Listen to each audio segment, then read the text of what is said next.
আশি তোলায় 100 মুরগে 40 মন, মনে মনে এক না হইলে মিলবে না আয়োজন।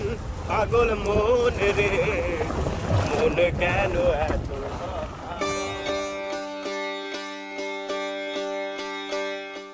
সন্দ্বীপ সাগর পাড়ে অসাধারণ কিছু মানুষ নিয়ে জেগে আছে যুগ যুগ। ঝড় তুফান আর এই ভাষায় এই ডোবা সাগরের চরের সাথে লড়াই করে বেঁচে থাকা এক প্রাণবন্ত জনপদ। জীবনের ওঠানামা পার করেও মানুষগুলো বেশ অতিথিপরায়ণ।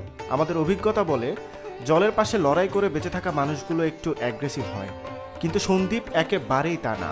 কারণ এখানে বসতিকারা বেশিরভাগ মানুষেরই আয়ের উৎস হয় জাহাজে, নইলে বিদেশে কাজ করে। আমরা এখন হচ্ছে সন্দ্বীপের একদম ভিতরে ঢুকে গেছি, একদম ভিতরে। আমরা বেসিক্যালি এই যে আমি আর ফারুক এই বাইকটা নিয়ে এই যে মাটির রাস্তা দেখতেছেন, অফ ট্র্যাক ট্রেল টোটাল একটা ডিসকভার 110 সিসি নিয়ে এত ইফেক্টিভলি যে আসা যায় চিন্তার বাইরে।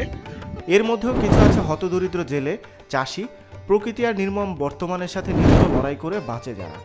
সন্দ্বীপের সামনের দিকটা একসময় শহর ছিল। একটু ওই যে এই পাশে কিছু একটা মাছা টাইপের দেখা যাচ্ছে, আমরা একটু গিয়ে দেখি। সেই তো আগাই গেছে।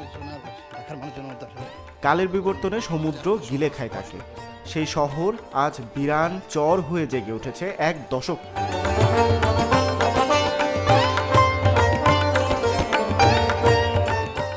সেই চরে এখন চড়ে খায় বদমেজাজি মহিষ। সেই মহিষগুলোর পেছনে আদর করে চাপড় মারার দুঃসাহসিক অভিযানে যাবার পথে আমরা খেজুরের রস ও বড়ইয়ের গাছ পাই। বেওয়ারিশ বড়ইগুলো নির্মমভাবে পেরে পেরে খাই আমরা।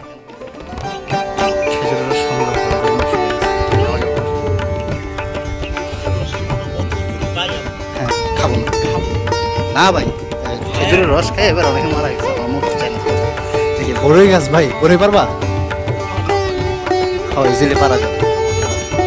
বড়ই পারার দরকারই নেই, কই গাছ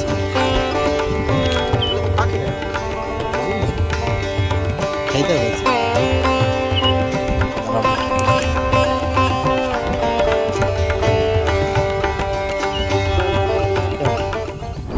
এরপর আবার আমাদের যাত্রা শুরু।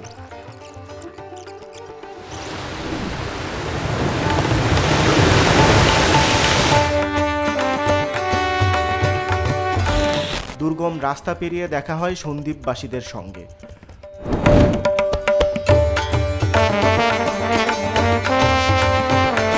পরম যত্নে তারা আমাদের চা খেতে দেয়, এমনকি অফার করে দুপুরের খাবারও। আহা, এই বিরান ভূমিতে কেউ এমন জামাই আদর করবে ভাবিনি।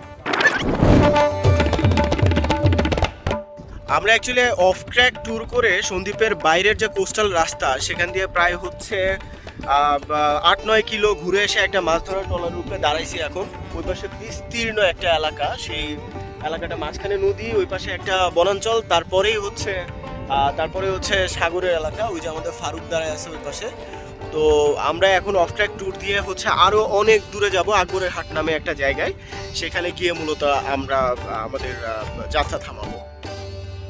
দারুণ সন্দ্বীপের মানুষ, খারাপ কিছু চেষ্টা করেও বের করতে পারলাম না।